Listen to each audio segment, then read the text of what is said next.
writers, coming back to you today with the companion video to my recent one about formatting your MLA style research paper, with today's video, how to format your MLA style works cited page. And once again, I'm here in the Purdue OWL, and I've gone down to the MLA formatting and style guide. And then this sample paper is available down in the menu right here under MLA sample paper. So let's look here at where we left off in the previous video. We ended with the paper here, and we did talk in that video about how to handle what are called inline citations. So in the body of your paper, you'll put a parenthetical listing for the author's last name and then the page number, no comma in between the two. And you'll notice also the period falls outside of the parentheses here. So scrolling on down, this is the notes page. This is for footnotes. This is not the works cited page. You don't have to have notes in your paper. If you do, you can follow this as the formatting. Although I would note here, these should all be aligned on one tab. These looks like these have been indented a little bit, and they should all be 1/2 inch in. So just a little proofreading note for you. You will see that the author's last name, your last name, and your page number continues here. And the same thing is true on the works cited page. You will have your last name, this running header with your last name and page number will appear on every page of your manuscript. So the works cited begins on a brand new page, and you'll see here we have page break, and then just the words works cited at the top here. You've probably heard this called a bibliography before, and it's basically the same thing. It's just a list of the materials, the sources you consulted in your paper. But I shouldn't say works consulted because that's actually a separate thing. Works cited is specifically the sources that you put in your actual paper that you mention in the parentheticals. So if you mention it here in your paper, Danhoff, for example, you have to make sure that you mention it down here in your works cited page. So the cited literally means things that you cited in your paper. And indeed, Danhoff appears right here. So I think sometimes people get confused or frustrated or intimidated by the works cited page because there's a lot of information on it, and it seems a bit confusing. Like, what is this information? Why is this all here? What is all of this stuff? It might help to think of it just in this way. The works cited page just gathers together the list of sources that you cited in your paper so that your reader could go find them if necessary, for whatever reason. And there are really 3 components to every entry in your works cited page. They're organized by author, last name first in the works cited page. And in every entry here, you have the same 3 sections. You have who wrote the source, what is the source called, and where do you find it? That's it. Don't let the rest of it freak you out. It's again the same 3 things. Who wrote it? What is it called? And where do you find it? So again, who wrote it? What is it called? And where do you find it? So the where do you find it is who published it? Where did you personally, literally find it? Where does it appear? Where would a reader go to find it again? So let's take a look at some of these entries. And there's going to be lots of types of sources that you might want to cite in your paper. And there are exhaustive lists of these, and I'll show you a couple of places to find the guide and the examples for it. But basically, once you've established what sources you're citing, then you just need to gather the information of where your reader could find them again if they needed to. And the other function of having this list of citations is that it demonstrates to your audience that you're a reliable writer, that you've used authoritative sources, whether they're scholarly sources, professional sources. You've used reliable sources. Like, you're not typically going to see a Wikipedia article popping up here because that's not peer reviewed. It's not a scholarly source. It's not a professional source. It's a crowdsourced source. Often very helpful and a great starting place for lots of kinds of research, but not an ending place, not something you'd want to cite for a formal paper. So let's take a look at some of the common types of sources that you'll be putting here in your works cited page. Some of the most common ones are books, which we see a lot of here in this list. You also will probably find electronic sources right here. Like, this is an example of an electronic source found through a library, University of Virginia, it looks like maybe. You also will have journal articles. I don't see any journal articles in here, but we'll look for some other examples. So books, journal articles, electronic sources are very, very, very common. You might have like podcasts, maps, cartoons, newspaper articles. There's lots of kinds of pieces that could go here in the Works Cited page. So before we look at some of the common examples that are not found in this particular sample, I want to walk you through the formatting highlights of this page. So this example comes from the MLA 8th edition, but we are now in the 9th edition officially, but there aren't, I don't think, huge differences between the two, but I'll show you where to go to find the current version. But first, so again, we have the author appearing here, who wrote it, last name, comma, first name, or initials if the author is known by initials. Here's an example of a full name. So Baker, comma, Gladys L, period. And this has multiple authors. So we have an et al, which, as you know from the previous video, stands for et alia and others. So the formatting for that, again, is last name, comma, first name, middle initial, period, comma, et al, period. That's it. Same thing down here, single author, Danhoff, comma, Clarence H, period. Now we go on to the title of the work. So this one's a very long title running down to 5 lines. I won't read that out for time's sake. Let's look at this one instead. Change in Agriculture, the Northern United States, 1820 to 1870, period. Now, there are no spaces around the colon except for one right after it. There is a period at the end of the title, and then we continue on to where it's found. So this is a book that was printed by Harvard University Press in 1969. So Harvard, and you can abbreviate University Press to UP, comma, 1969, period. So notice there are periods separating these different elements here. Same thing down here, author's last name, Demery, comma, Albert Lowther, period, and then the title, period, and then Columbia UP, comma, 1941. And then the title, of course, is always going to be italicized for books, movies, TV show names, the larger containers of items.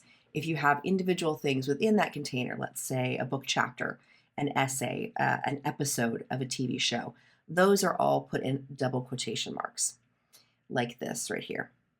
So this is an example of a press that doesn't have press in the name. It might be Field Press, but you can leave that out. Field, comma, 1824. And then down here, similarly, Warner, comma, 1820, period. This is the year of publication, of course. So you'll also see that this is an indent where you have the first line of the entry flush with the left margin.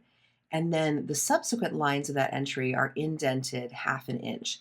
You see this white space here. So you're going to want to make sure you can usually drag your tabs or your margin markers around in the ruler in the top of your document. So drag the bottom one over and then drag the top one back over here. So you have like usually like a little triangle up here and a square or something down here below. Drag your square over, triangle back so that you have this hanging indent right here. So again, you'll see there's a white space here, 1/2 inch indented for each entry, and each new entry starts with the author's last name flush with the left margin. All right, so as they say here, this title does not get any special formatting apart from being centered. It's the same size, it's the same typeface as everything else on the page. It's not bold, it's not underlined, it's not italicized. There also is a note here that MLA now requires only the publisher and not the city of publication. That is a brand new change in the 8th edition. Prior to the 8th edition, you had to include the city. Now they don't require it, which I think is nice because there can be multiple cities listed for a press. It can be unsure or unclear which one you're supposed to use. So I think this is great. The 8th edition also does not require sources to have a publication marker, such as print. Again, it used to be that you had to list print, you list electronic, you list however you found them, the medium type that it was released in. So that's been removed as well. So that's nice. It's much more simple. It's kind of getting back to what it was in much earlier editions before grappling with how to cite electronic sources became a big question for those of us who do this kind of thing. All right, so if a print source does not list a publisher and you can infer who the publisher is, place the publisher's name in brackets. So you see here that the federal government doesn't necessarily have a listed official press that they contract with. So you can infer federal government in square brackets, comma, 1996. The square brackets indicate that you provided this information. This is a similar thing if you substitute anything in a quotation that you give in your paper proper, you can put your insertions in square brackets. So we've mentioned the et alia right here as well. So here is a note about URLs. So MLA now requires URLs when possible when citing online sources. You can omit the HTTP from the address. The date of access is optional, but be sure to include it whenever possible, since online works can be changed or removed at any time. You guys have probably all had the experience of having a page disappear that you had bookmarked. Same thing here, that's what's being reflected. So if you can note, now this is primarily for sources that don't have a DOI, a digital object identifier, which is a newer thing, or a permalink. Both of those things are much more permanent, and those typically will happen for journals that are posted online electronically through a publisher, where the publisher has the rights to that material, so they can set up basically like a permanent link. So that kind of material doesn't really require the access date so much. But if you don't have a DOI or a permalink, and those two things will be specifically marked on the website, on the source that you're using, then it is good to put the access date so that people know when you looked at it. All right, so list the title of the source in quotation marks and the title of the container in italics, followed by a comma and the date of publication.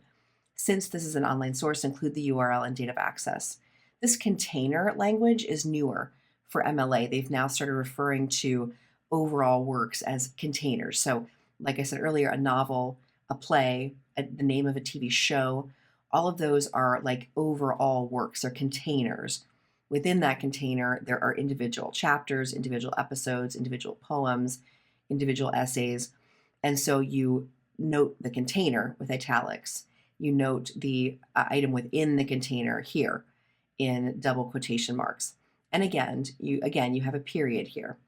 And you might wonder, why is there no author starting this entry? Well, if you don't have an author, you just start then with the second element. So again, remember who wrote it, what did they write, what's the title, and where do you find it? So if we don't have who wrote it, we then have to go to what's it called, what's the title, and then where do you find it? And this is the URL, and again with the accessed date there. All right, so that takes us through this sample paper from the Purdue Owl. Again, shout out to Purdue Owl. They have some wonderful material. But let's go over to the official list of the MLA items. We're going to go right up to this page here. And I'm able to log in and get this through a library. Hopefully your institution will also have this for you. And then you can just go into your catalog search and go to MLA Handbook, and you should see the 9th handbook pop up for you, the 9th edition right here. So this is the authoritative list. This is the source to go to get the full listing of items. You can find this for free elsewhere in summary form, like the Purdue Owl, but the MLA Handbook, this is the authoritative place, their digital edition. You can also get the print copy for sure. So what is nice about this, I think, the digital, is that you can just skim through and you can see there's a huge list of types of sources, and they will give you all sorts of examples. I think they've expanded this list quite substantially in the 9th edition. And interestingly to me, they have expanded it to include a lot of newer things that are more recently have been working their way into research papers. So Indigenous oral teachings, and like we saw in the Works Cited sample from the OWL, they have government publication citations examples here. They also have a section on works missing publication information. That can be helpful. They're as granular as classroom materials, slide in a lecture viewed in person, and other items as well. That's very cool.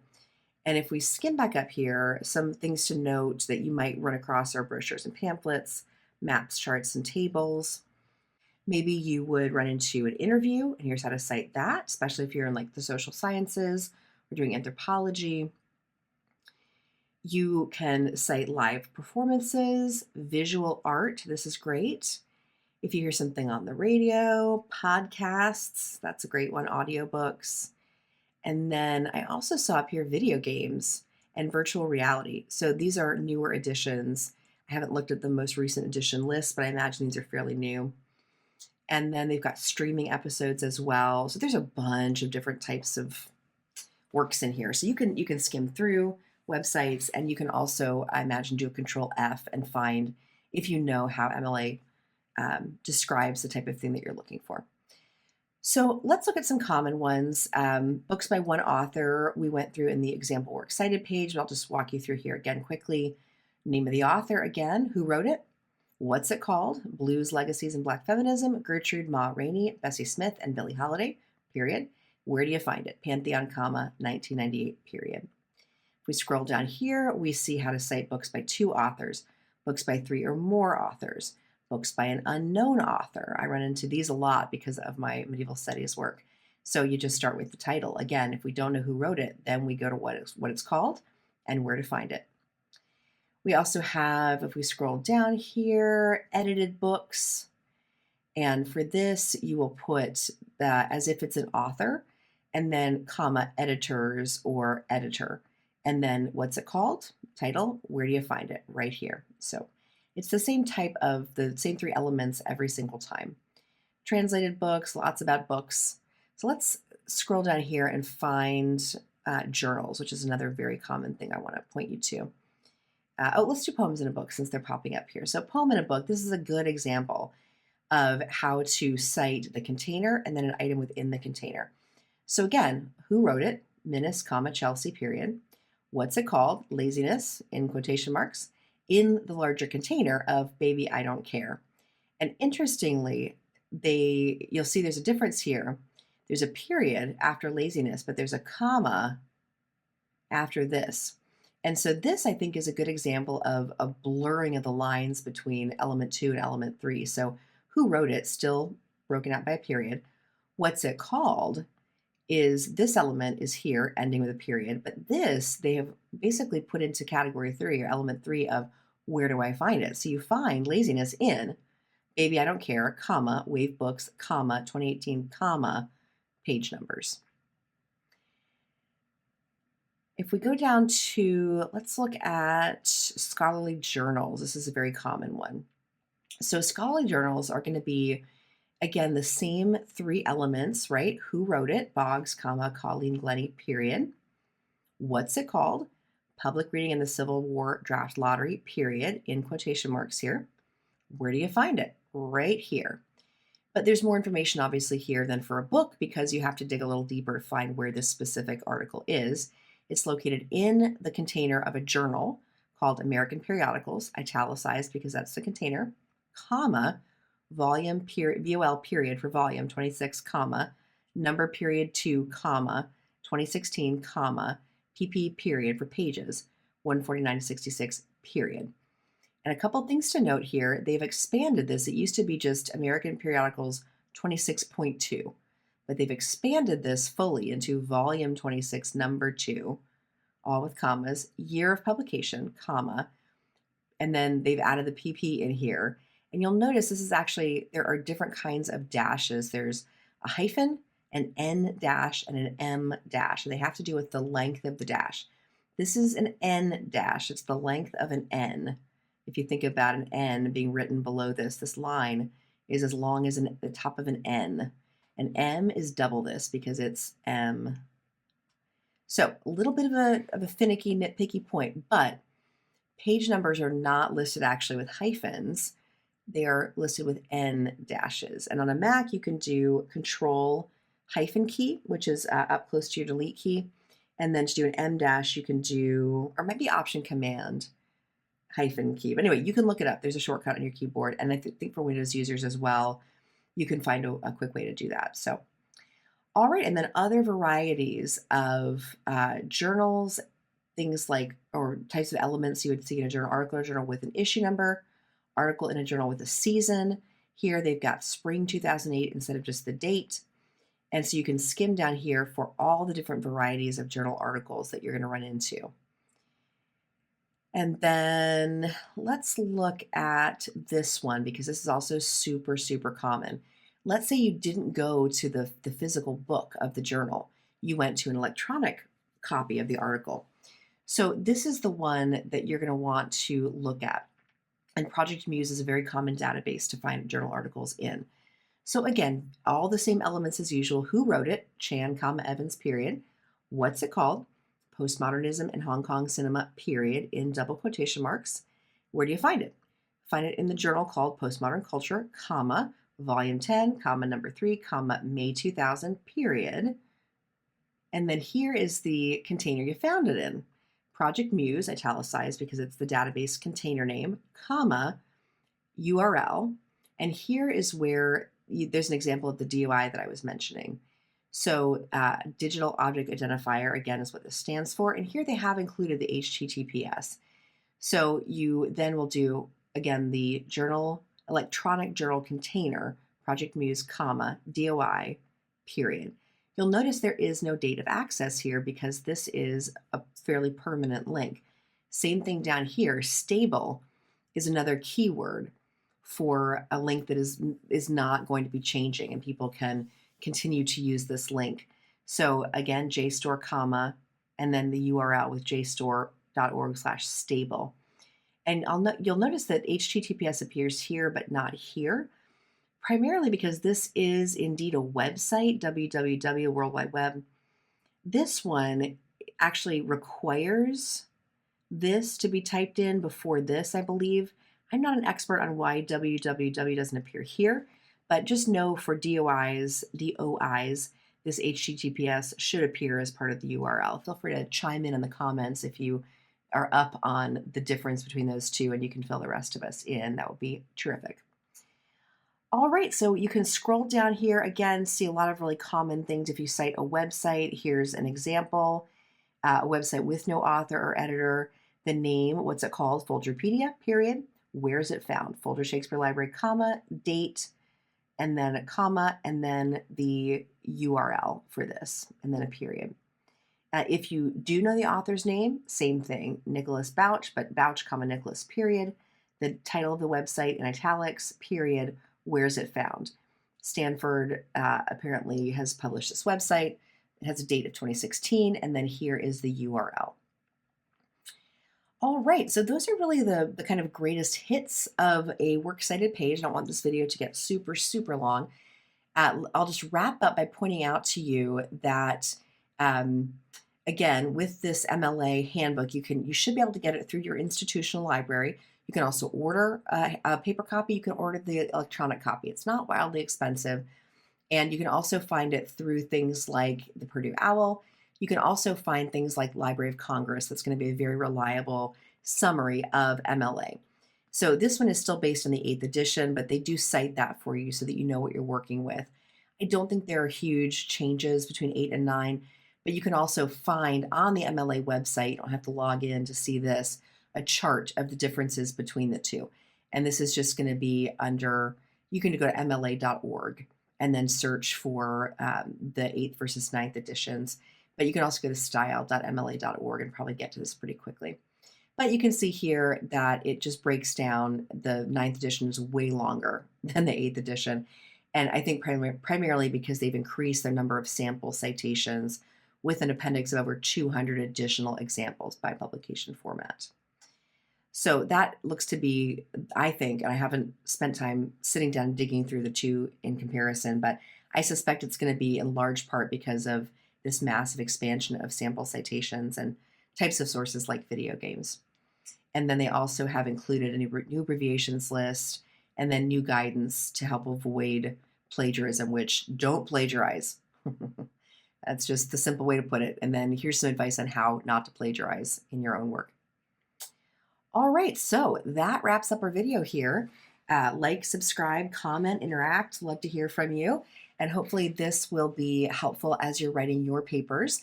And again, just a quick note, MLA style is primarily for student writers. So professional writers will typically use a Chicago style or house style. And so if you are a student writer, make sure to check with your instructor and or your institution to see if they have specific variations from the standard MLA style that they are asking of you, because this can be customized. And even though we have these sample papers here and they do follow the MLA requirements, there might be particular things that your instructor or your program want you to do for formatting, because there is such a thing as house style for students as well as for professionals. So Good luck with your papers. Hope this video has been helpful.